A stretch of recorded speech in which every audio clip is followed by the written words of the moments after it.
إن الحمد لله نحمده ونستعينه ونستغفره ونعوذ بالله من شرور أنفسنا ومن سيئات أعمالنا من يهده الله فلا مضل له ومن يضلل فلا هادي له أشهد أن لا إله إلا الله وحده لا شريك له وأشهد أن محمدا عبده ورسوله.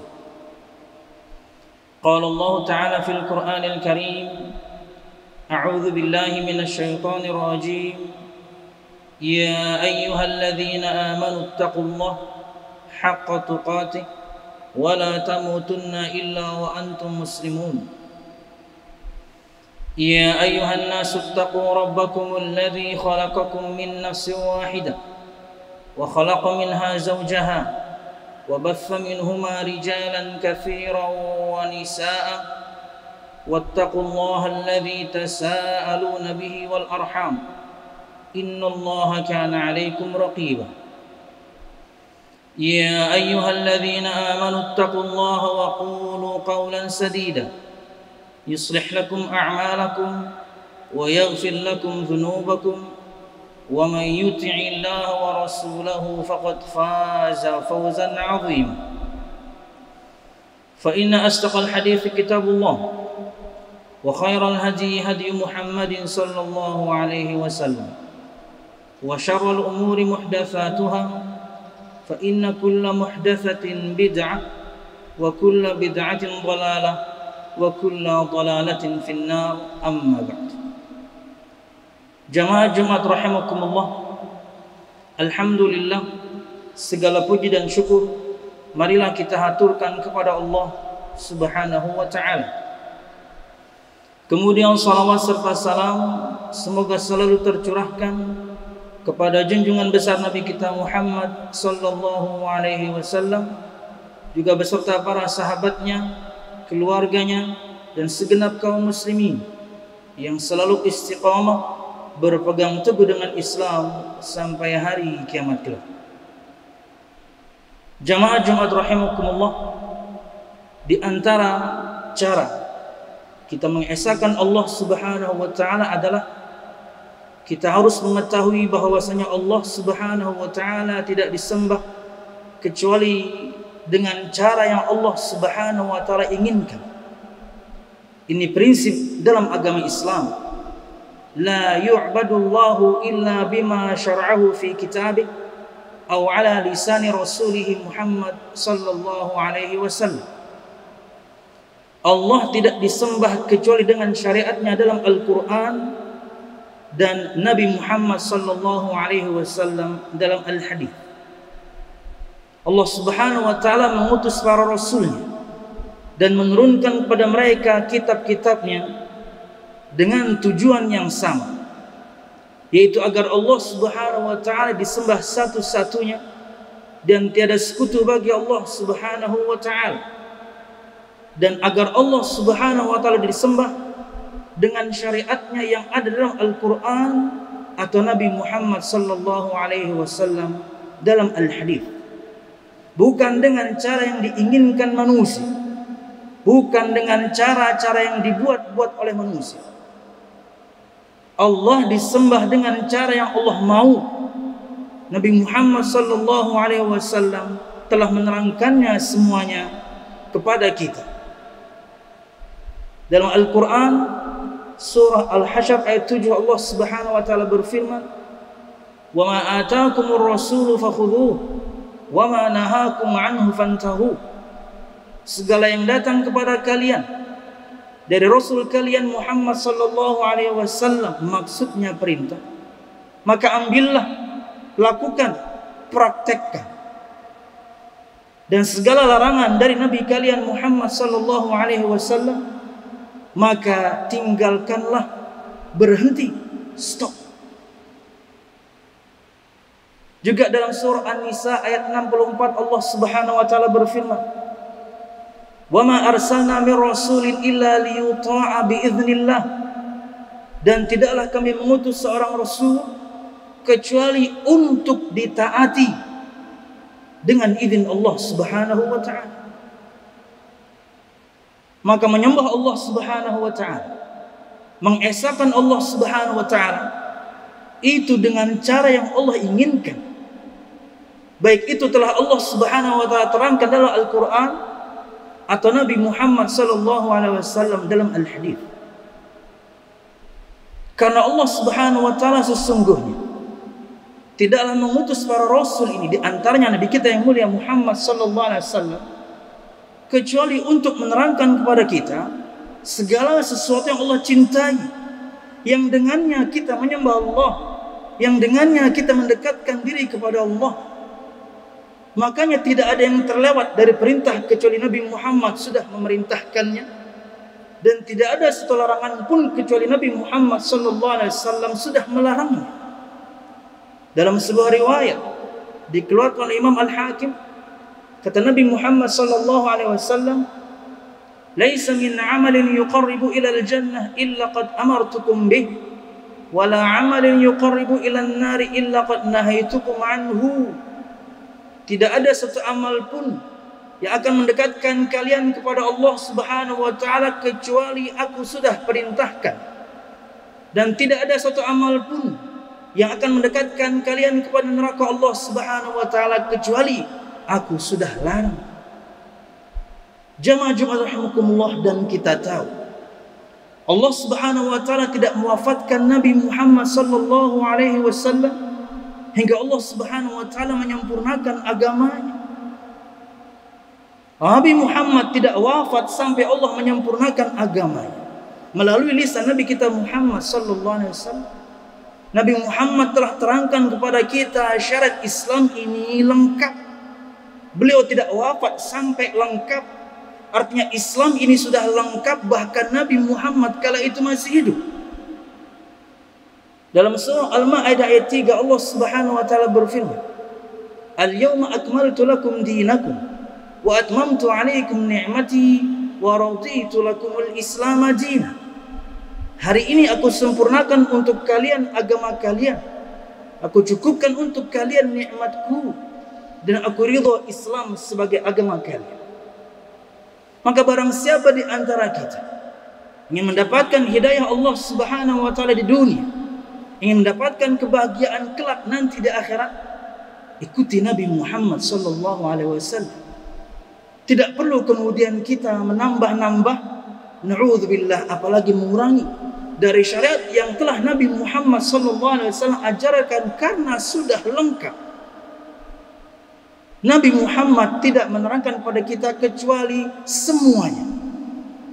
Baik itu berkaitan dengan sebab ibadah, jenis ibadah, jumlah, cara, waktu, tempat, lengkap. Cukupkan saja dengan mengikuti Nabi Muhammad SAW, itu pun sudah repot. Mencukupkan diri dengan yang diajarkan Nabi Muhammad saja itu sudah berat. Kenapa kemudian na'udzubillah sebagian orang mengeluarkan begitu banyak biaya, mengerahkan begitu banyak tenaga, meluangkan begitu banyak waktu untuk mengamalkan satu amalan Nabi Muhammad tidak pernah ajarkan?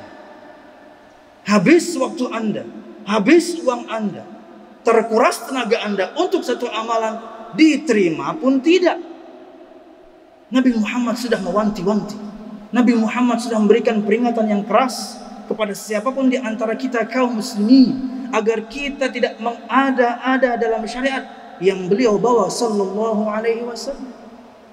Dalam sebuah riwayat dikeluarkan oleh Imam Al-Bukhari juga Muslim, kata Nabi Muhammad sallallahu alaihi wasallam, beliau bersabda, "Man ahdatha fi amrina hadza ma laysa minhu fahuwa rad." Barang siapa yang melakukan perbuatan muhdats, perkara yang diada-adakan dalam urusan agama, yang bukan darinya, bukan dari Allah, bukan dari Rasulullah, seikhlas apapun Anda melakukan, sebanyak apapun orang yang melakukan, mau satu Banjarmasin ke, mau satu Indonesia ke, ikhlas Anda melakukan satu amalan karena Allah, tapi kemudian sebab ibadahnya salah, jenisnya salah, jumlahnya salah, caranya salah, waktunya salah, tempatnya salah. Seikhlas apapun Anda melakukan, sebanyak apapun orang yang melakukan, tertolak. Sebagian mengatakan kami bukan pionir, kami bukan yang pertama yang mengada-ada, kami hanya mengikuti ayah-ayah kami hanya mengikuti kakek-kakek kami hanya mengikuti nenek moyang kami. Sudah dari dulu amanah ini dilakukan, kami bukan pionirnya, kami bukan yang memulainya, maka kami tidak termasuk dalam ancaman hadis tersebut. Oke. Perhatikan sabda Nabi Muhammad berikut, dikeluarkan oleh Muslim. Kata Nabi Muhammad SAW, "Man 'amila 'amalan laisa 'alaihi amruna fahuwa rad." Barang siapa yang mengamalkan satu amalan yang bukan dari kami, bukan dari Allah, bukan dari Rasulullah. Betul Anda bukan pionirnya, betul Anda bukan yang memulai pertama kalinya, betul Anda bukan yang kemudian membuatnya. Tapi bukankah Anda melakukannya? Kan Anda melakukannya sekarang. Maka kata Nabi Muhammad SAW, barang siapa mengamalkan satu amalan bukan dari kami, bukan dari syariat Allah dan Rasulnya, fahuwa rad, maka amalan tersebut tertolak.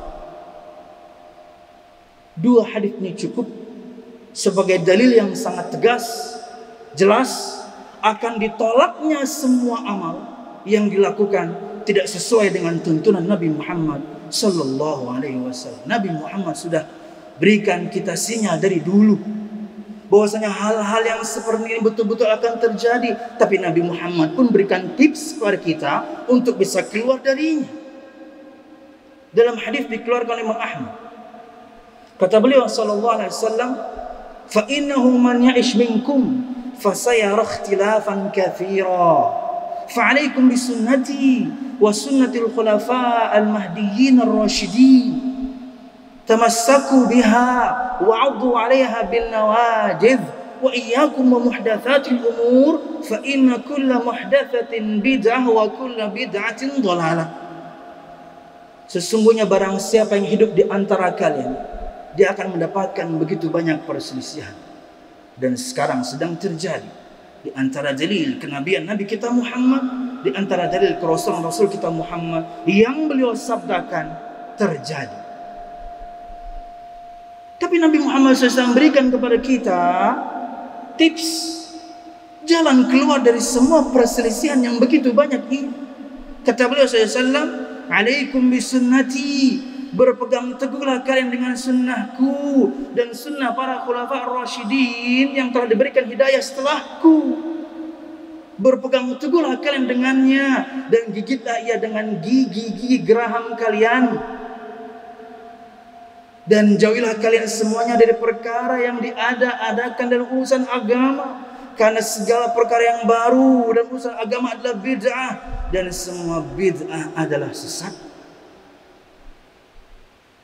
Disebutkan dalam sebuah riwayat dalam kitab Al-Hilyah dari Abu Nu'aim, perkataan Al-Fudail bin Iyad rahimahullah ta'ala ketika beliau menafsirkan firman Allah Subhanahu wa ta'ala Al-Mulk ayat 2, liyabluwakum ayyukum ahsanu amala, agar Allah Subhanahu wa ta'ala menguji kalian siapa di antara kalian yang lebih baik amalnya.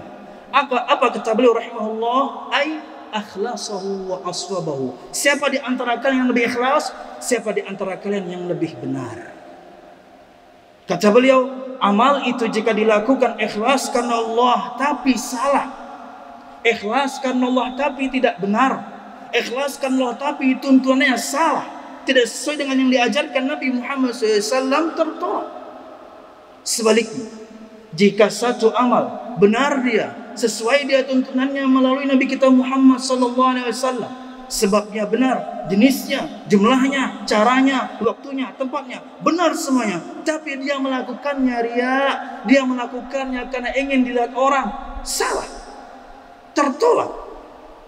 Karena dua hal ini harus selaras, ikhlas karena Allah Subhanahu wa ta'ala dan sesuai dengan tuntunan Nabi Muhammad sallallahu alaihi wasallam. Allah Subhanahu wa ta'ala tidak disembah kecuali dengan syariatnya dalam Al-Quran atau Nabi Muhammad SAW dalam Al-Hadith. Aqulu qawli hadha wa astaghfirullah li wa lakum wa li sa'iril mu'minin fastaghfiru innahu wal ghafurur rahim.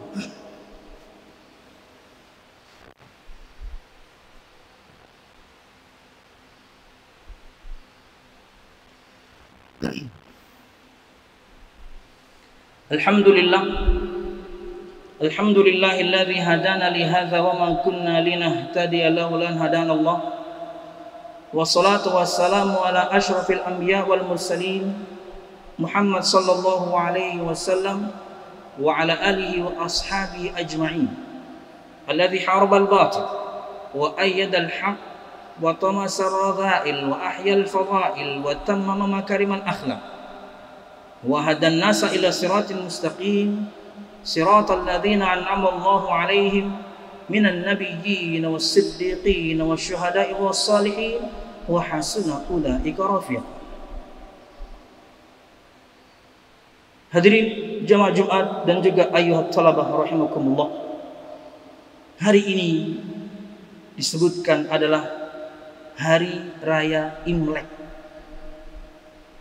Maka ada satu pesan dari ulun pribadi untuk semua kita, dan ini bagian di antara prinsip dasar aqidah Ahlus Sunnati wal Jamaah, terlepas dari poin pertama pada khutbah, bahwasanya dalam agama Islam ini, dalam prinsip dasar aqidah Ahlus Sunnah wal Jamaah, ada yang namanya bab al-wala wal bara, bab cinta dan benci.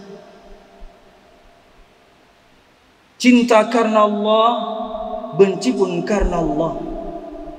Cinta kepada kaum muslimin dan benci kepada kaum kafirin. Dan bab ini dalam syariat Islam luar biasa penting. Bahkan seorang muslim wajib mengetahuinya, karena ia bagian dari syarat yang ada dalam persaksian kita, la ilaha illallah. Kita harus berlepas diri dari kesyirikan dan semua pelakunya. Dan Ahlus Sunnah wal Jamaah membedakan manusia dalam perkara al-wala wal bara, siapa yang kita cinta dan loyal kepadanya, dan dari siapa kemudian kita benci dan berlepas diri darinya, menjadi tiga golongan manusia. Satu, orang-orang yang mendapatkan kecintaan mutlak. Siapa mereka? Kaum muslimin yang menegakkan syariat Islam, menegakkan syiar Islam. Maka mereka berhak mendapatkan kecintaan, mereka mendapatkan loyalitas dari kita sama kaum muslimin mutlak. Dua, orang yang mendapatkan kecintaan di satu sisi dan kebencian di sisi yang lain, dan dia adalah al-muslimul 'asi, seorang muslim tapi pelaku maksiat. Kewajiban ditinggalkannya, larangan-larangan dilakukannya. Maka kita cinta kepada dia karena dia muslim, tapi kita benci kepada dia karena kemaksiatannya. Tugas kita, maksiatnya kita ingkari, orangnya kita nasihati. Yang ketiga, dan itu bahasan tentang poin ini, adalah orang-orang yang berhak mendapatkan kebencian, berhak mendapatkan perlepas dirian dari kita sebagai kaum muslimin secara mutlak. Mereka adalah orang-orang kafirin, musyrikin, atau sebagian kaum muslimin yang melakukan perbuatan-perbuatan yang mengeluarkan mereka dari Islam dan sudah ditegakkan hujjah padanya. Prinsip ini jelas, sikap kita pun jelas. Maka ikhwati at-talabah dan juga jamaah Jumat rahimakumullah, di antara hak yang harus kita tunaikan sebagai sama muslim dalam perkara al-wala, saling mencintai, saling menolong satu sama lain, menunaikan hak masing-masing. Tapi berkaitan dengan orang-orang yang mendapatkan kebencian mutlak, permusuhan mutlak, berlepas diri kita dari mereka mutlak, banyak hal yang harus kemudian juga kita perhatikan. Di antaranya satu, adamut tasyabbuh fima huwa min khasaisihim dunya wa dina. Kita tidak boleh menyerupai mereka dalam perkara-perkara yang itu adalah keistimewaan mereka, baik itu dalam urusan dunia apalagi urusan agama. Berkata Umar bin Khattab radhiyallahu anhu, Ijtanibu a'da Allah fi a'yadihim. Jauhilah musuh-musuh Allah Subhanahu wa taala pada hari-hari raya mereka. Maknanya kata Imam Ibnu Qayyim, kita tidak menyebutkan tahniah. Kita tidak menyebutkan selamat Natal ya, selamat Imlek ya, selamat ini, selamat itu. No. Itu maknanya kata Ibnu Qayyim. Menjauhi orang-orang yang menjadi musuh Allah dalam hari raya mereka. Kita tidak mengucapkan tahniah untuk mereka. Tidak kemudian mengamalkan yang mereka amalkan dan juga berbahagia atau ikut berbahagia dengan yang mereka lakukan. Jelas ini prinsip dasar Islam. Berkaitan dengan bermuamalah, beda. Ini perkara akidah. Tolong jangan dicampur aduk. Inilah yang terjadi di banyak kaum muslimin. Mereka termakan yakni propaganda atau dakwahnya orang-orang yang liberal, di mana semua agama sama, di mana semua agama baik. Ketika orang-orang non-muslim menyampaikan kepada kita selamat hari raya ya, maka kita juga nanti harusnya mengucapkan selamat akan hari raya mereka. No. Bedakan perkara agama, akidah dan muamalah. Kita bermuamalah dengan mereka, tapi tentunya kita tidak mencampur adukan dengan akidah. Wallahu a'lam bishawab. Ini yang bisa ulun sampaikan.